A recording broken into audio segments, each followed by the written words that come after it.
এরকম সফট এবং তুলতুলে একটি বনরুটি ঘরে বসে কিন্তু আপনি চাইলেও তৈরি করে নিতে পারেন। তো আজকের রেসিপিটা স্কিপ করা যাবে না। রেসিপিটি তৈরি করার জন্য একটি বাটির মধ্যে প্রথমে নিয়ে নিতে হবে 500 গ্রাম ময়দা, 5 গ্রাম ইস্ট, 50 গ্রাম চিনি আর 2 প্যাকেট গুঁড়া দুধ। এরপর দুটো ডিম ফেটিয়ে নিয়ে এর মধ্যে দিয়ে ভালো করে নেড়েচেড়ে সফট একটি ডো তৈরি করে নিতে হবে। আর এর মধ্যে 50 গ্রাম তেল দিয়ে আরও একটু সফট করে মিশ্রণটাকে মথে নিচ্ছি। হাত দিয়েও এভাবে ডলে ডলে মথে নিতে হবে। এরপর এগুলোকে লেচি কেটে নিতে হবে 4টি ভাগে।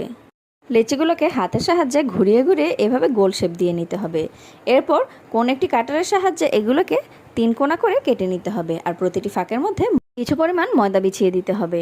এখন রুটির কাটা অংশগুলোকে এভাবে হালকা একটু ছেঁকে নিয়ে এরপর একটি স্টিমারের মধ্যে বসিয়ে 30 মিনিট ভাপ দিয়ে নিলেই তৈরি হয়ে যাবে এরকম সফট এবং নরম তুলতুলে রুটি রেসিপি, যা কিনা খেতে খুবই অসাধারণ। বন্ধুরা, ভিডিওটি ভালো লাগলে অবশ্যই আমার চ্যানেলটি সাবস্ক্রাইব করবে আর লাইক কমেন্ট শেয়ার করতে কিন্তু ভুলবে না।